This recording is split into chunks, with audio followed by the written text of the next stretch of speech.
नहीं नहीं भाई, नहीं नहीं, अभी भूल में मत रहना। इतना बोध हो गया तो सब बोध हो गया, फिर क्या है? ये बड़ा भ्रम है, बड़ा भ्रम है। पहलवान जमीन में चला जाए तो ये मत जानना कि हार गया है। वो जमीन के दांव ऐसे जानता है कि तुम्हें ऊपर से नीचे पटक देगा। ये बहुत जोर का पहलवान है। मोह, अज्ञान, काम, क्रोध, लोभ, अहंकार, ये छोटे मोटे देहाभिमान नष्ट हो गया, साक्षी भाव में स्थित हो गए तो बकाया क्या रह गया? ब्रह्मबोध हो गया। अभी बिल्कुल बिल्कुल नहीं, बिल्कुल ऐसा मत मान लेना पहलवान नीचे है। आप लोग अभी अखाड़े पे नहीं उतरे हो, घर में दंड बैठक मार करके बन गए हो ज्ञानी। अभी अखाड़े पे नहीं उतरे हो, अखाड़े पे उतरोगे तो दाव पेचों में बहुत बलवान है। बड़े बड़े योगींद्रों मुनींद्रों के मन में क्षोभ पैदा कर दिया। अपने लोग तो बहुत साधारण जीव हैं, इसलिए बहुत सावधानी से हम आपकी प्रशंसा करते हैं कि आप कलिकाल में देह भाव रहित होने की चेष्टा कर रहे हैं, साक्षी भाव में स्थित होने की चेष्टा कर रहे हैं। पर हो गया है ऐसा किसको अनुभव हुआ भैया? ये अनुभव किसको हुआ? बोध मतलब जो व्यवहारिक धरातल पे अभी नहीं हुआ, लेकिन ऐसा लगता है कि साक्ष्य में हूँ केवल सैद्धांतिक रूप से। अब सही चल रहे हो, अब सही चल रहे हो। पहले जो बोला ना उसी का हमने ऑपरेशन किया, अब सही बोल रहे हो। हमें प्रयास ऐसा ही कर जी। अब तक तो इतना बोध तो हो गया है कि मैं ये दे नहीं हूँ और ना करता हूँ, वस्तुतः मैं साक्षी मात्र हूँ। महाराज जी देखो, इसी बात में हम फिर भी कहते हैं कि अगर देह को थोड़ी भी पीड़ा होगी, भूख प्यास आदि जो प्राण के धर्म है, जो इंद्रियों के धर्म है, ये विचलित ना कर दे, हमें ऐसा प्रयास रखना है। ये बात जब हमें समझ में आ गई है कि मैं देह नहीं हूं, तो विकार किसके हैं? देह के हैं। जितने भी वेग हैं वो किसके हैं? सब इंद्रिय प्राण मन इन्हीं के हैं। और आप इनके साक्षी हो तो आप निर्विकार हो। आप निर्विकार हो तो आप हर समय आनंद में, द्वंद्व में ना आना चाहिए। न हर्ष में, न शोक में, न सुख में, न दुख में, न मान में, न अपमान में, न लाभ में, न हानि में, न जन्म में, न मृत्यु में।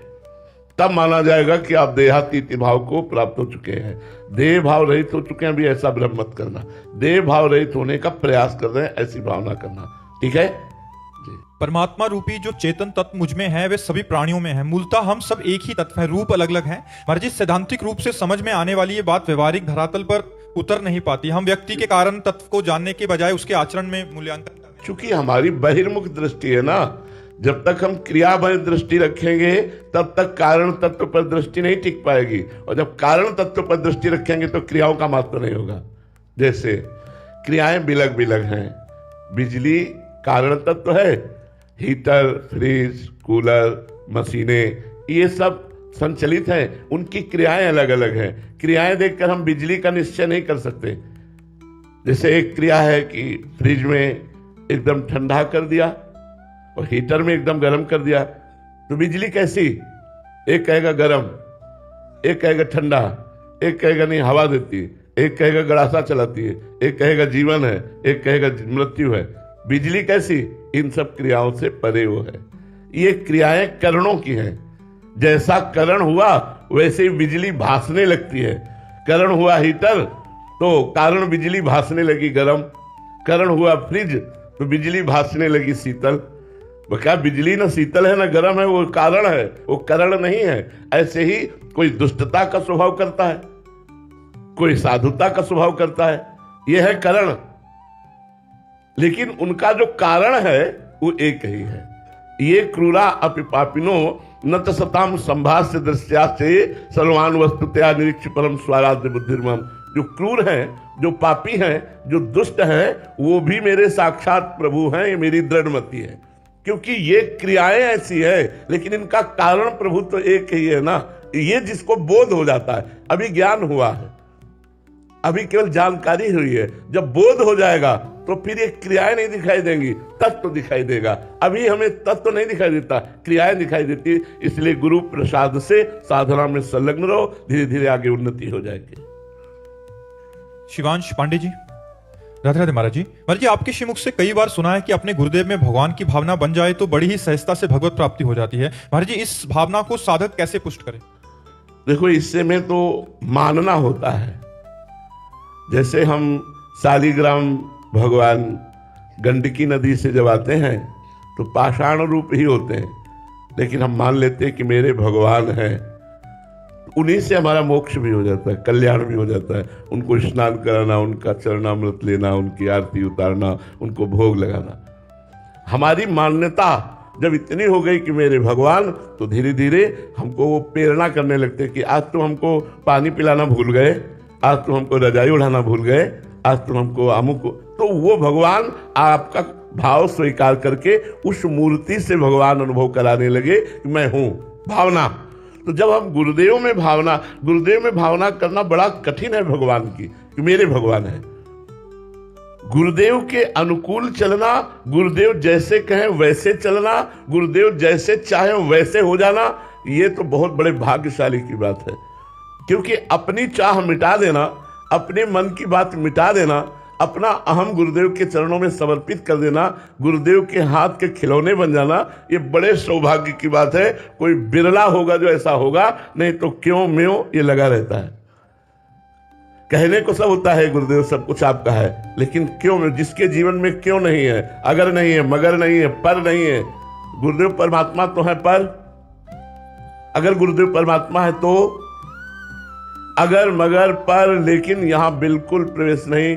गुरुर ब्रह्मा गुरुर विष्णु गुरुर्देव महेश्वरा, गुरु साक्षात परब्रह्म तस्मै श्री गुरुवे नमः। उसको कोई साधना नहीं करनी पड़ेगी, गुरु कृपा से ही उसे मोक्ष प्राप्त हो जाएगा। ध्यान मूलम गुरु मूर्ति, पूजा मूलम गुरु पदम, मंत्र मूलम गुरु वाक्यम, मोक्ष मूलम गुरु कृपा। जो अपने गुरुदेव के रूप का, कितना बढ़िया भगवत प्राप्ति का साधन है। अपने गुरुदेव में आसक्ति कर ले। हमने भगवान को तो देखा नहीं, तो अपने गुरुदेव का ध्यान कर रहे हैं। गुरुदेव का ध्यान मूलम, ध्यान का मूल क्या है? गुरुदेव। पूजा का मूल क्या है? गुरुदेव के चरणारविंद। मंत्र का मूल क्या है? गुरुदेव के वाक्य। मोक्ष का मूल क्या है? गुरुदेव की कृपा। गुरुदेव की कृपा ही हमारा मोक्ष का मूल है। गुरुदेव का ध्यान ही हमारा सर्वोपरि पर ब्रह्म ध्यान है। गुरुदेव की पूजा ही सर्वोपरि पूजा है। गुरुदेव का वाक्य ही हमारे लिए मंत्र है। जो ऐसा मानता है वो अपने आप तर जाता है, गुरु कृपा से उसका कल्याण होगा। पर ऐसा गुरु में भाव होगा, पर बहुत कम लोगों में होगा, बहुत कम में होगा। कभी कभी परमात्मा स्वरूप गुरुदेव ऐसी लीला करते हैं जो एकदम सांसारिक मनुष्य जैसी हो। उस समय तो उनमें परब्रह्म बुद्धि कैसे रख पाओगे? एकदम लौकिक लीला करते हैं, एकदम लौकिक लीला। एक संत भगवान के पास हम गए, परम बाल ब्रह्मचारी, 95 वर्ष की अवस्था, भगवत लीन स्थिति, और अपने शिष्य से ट्रांजिस्टर चालू करवा के फिल्मी गाना यहाँ रखवाते। ऐसे ट्रांजिस्टर उठा के भी रखने की हिम्मत नहीं थी।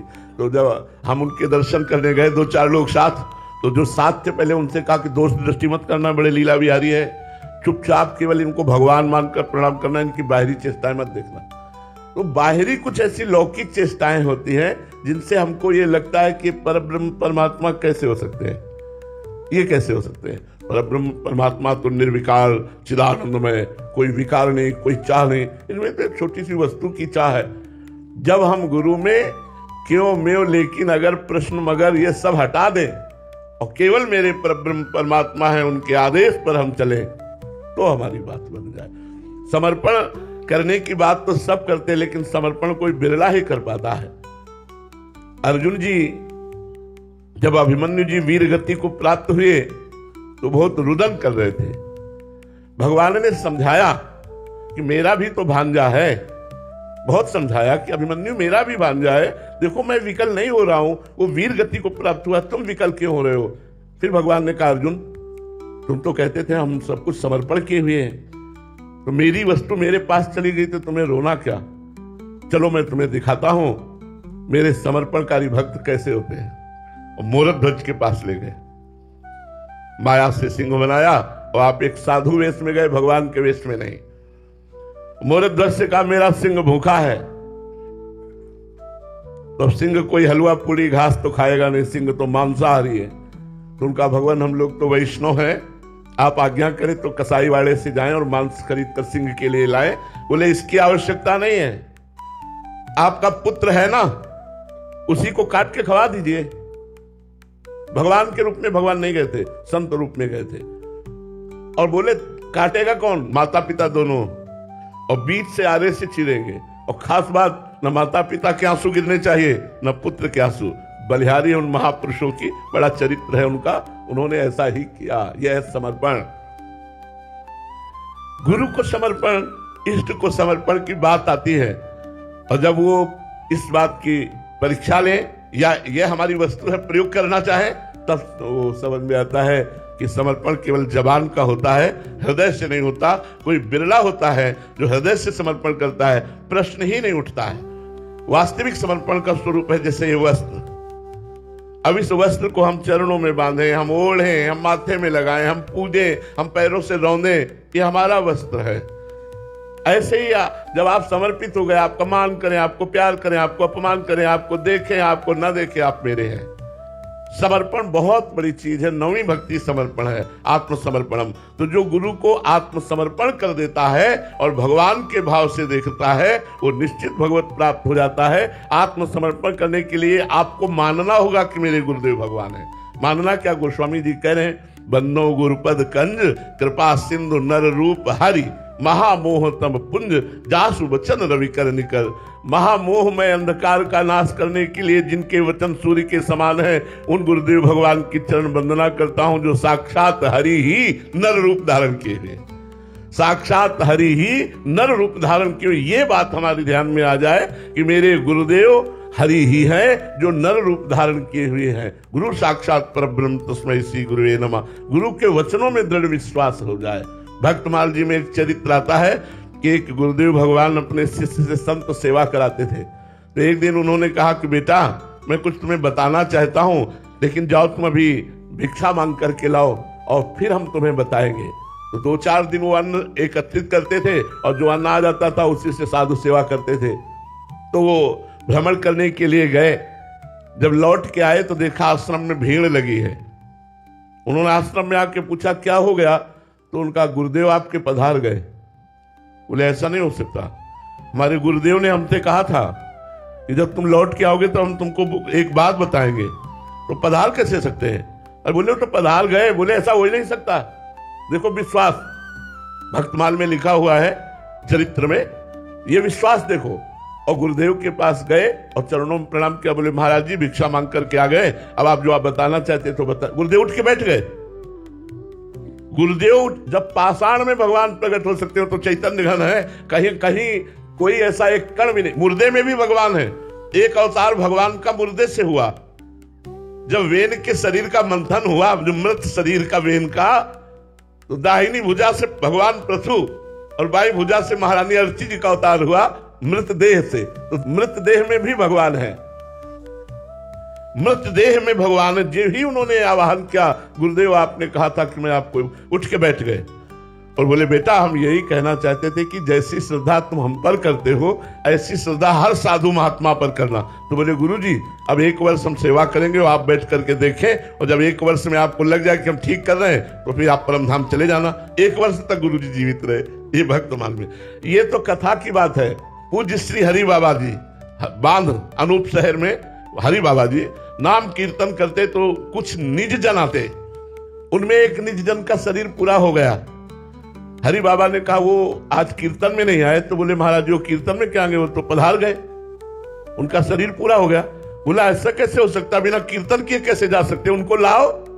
उनके शरीर को 100 रूप करके वहां लाया गया, विमान पर सजा। और जब जय हरि बाबा का घंटा बजा और बोले हरि बोल, उठ के बैठ गए। उनसे कहा ऐसे कैसे जा रहे हो, पहले कीर्तन करो। 1 घंटा नाचे कीर्तन के, फिर शरीर पूरा हुआ। 1 घंटा नाचे शरीर पूरा। भगवान की जो भक्ति है, भगवान की जो ये दिव्य शक्ति है, ये हमारी श्रद्धा और विश्वास पर टिकी हुई है। याभ्याम बिना न पश्यन्ति सिद्धा स्वांतास्तमीश्वरम।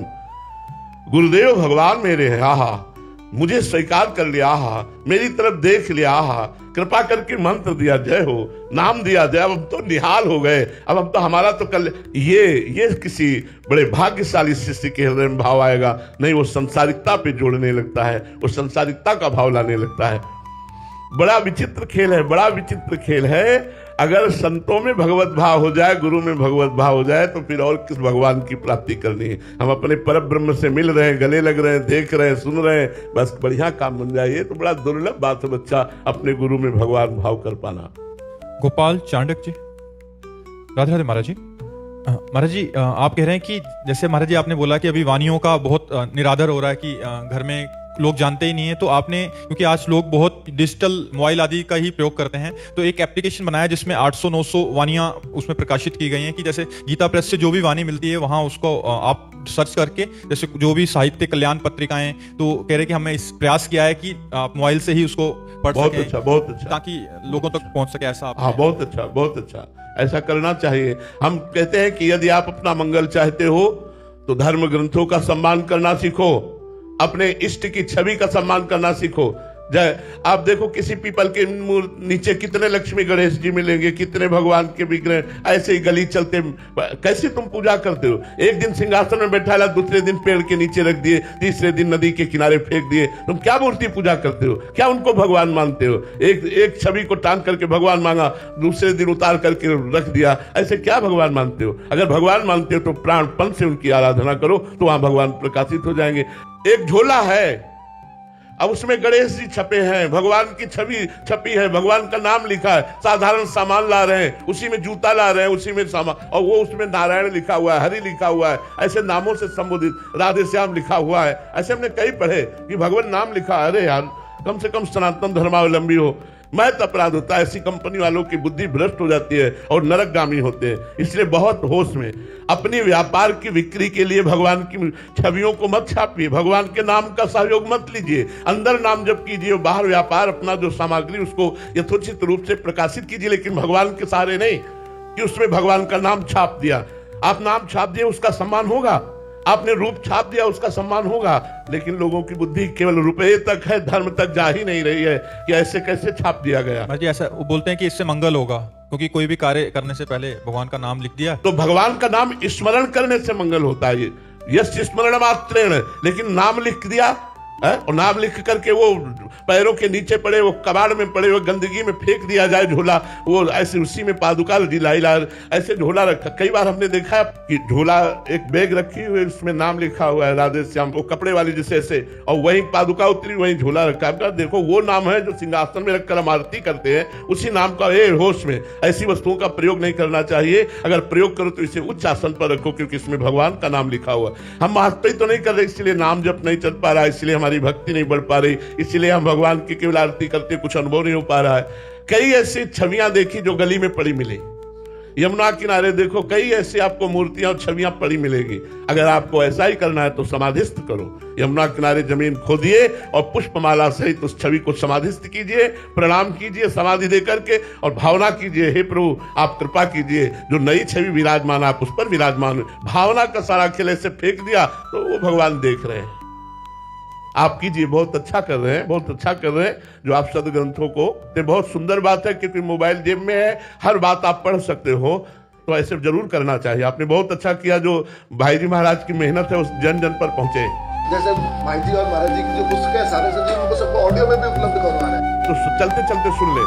बहुत सुंदर आधुनिकता का सदुपयोग हो रहा है, बहुत सुंदर। आप ऐसा कीजिए, और हमको ये बहुत अच्छा लगेगा यदि हमारे नौजवान भाई 10 मिनट भी पूज्य राधा बाबा की वाणी, भाई जी की वाणी पढ़ लेंगे या सुन लेंगे, तो जीवन की धारा बदल जाएगी। ये आपसे पक्की बात कहते हैं, जीवन की धारा बदल जाएगी। और भाई जी महाराज ने एक कल्याण निकाला था, उससे वास्तविक जगत का कल्याण, क्योंकि बड़े बड़े महापुरुषों की उसमें वाणी, बड़े बड़े महापुरुषों के अनुभव, और फिर पूरे साल के बाद उसका एक अंक, बड़ा मोटा अंक निकालते थे। अब इसमें कल्याण पहले नंबर से वापस देना चालू कर दिया। बहुत सुंदर, बहुत सुंदर, बहुत सुंदर।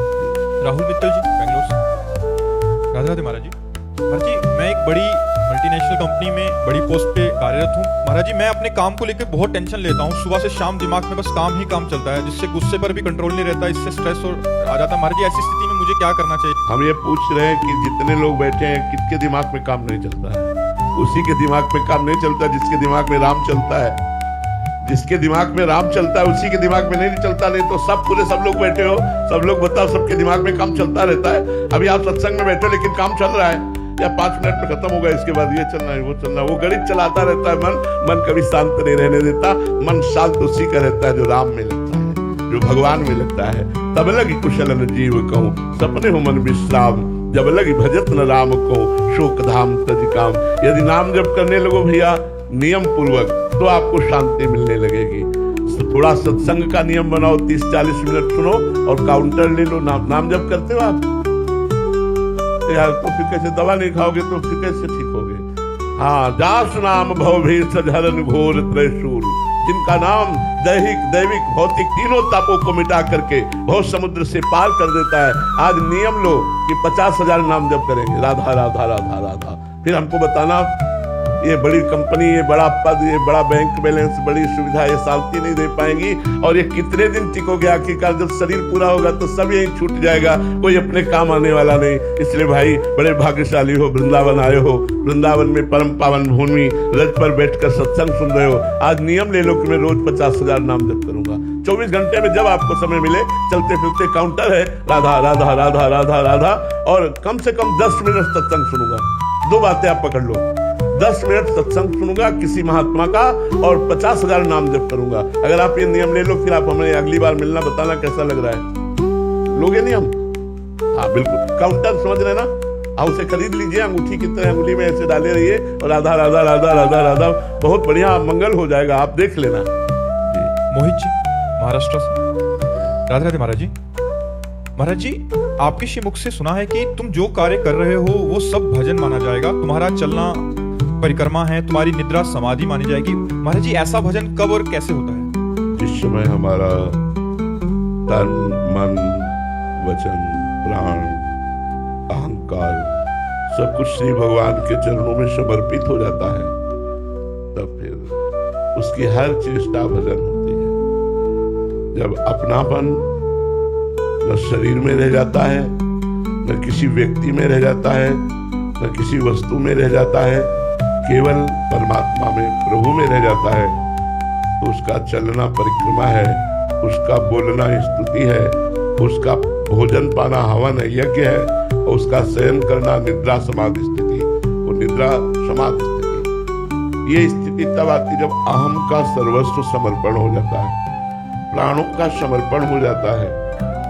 एक क्षण के लिए भी भगवत विस्मरण नहीं होता, हर समय भगवान की मधुर मधुर स्मृति हो रही है, तो उसकी सारी चेष्टाएं भगवत में हो जाती है। उसका शौच जाना, स्नान करना, ये जो शारीरिक क्रियाएं भी हैं, ये सब भागवती हो जाती है। वो संपूर्ण स्थूल शरीर, सूक्ष्म शरीर, कारण शरीर, तीनों शरीरों से समर्पित वो परमात्मा स्वरूप में स्थित वो ब्रह्मविद ब्रह्म ही भवति, वो ब्रह्म के समान हो जाता है।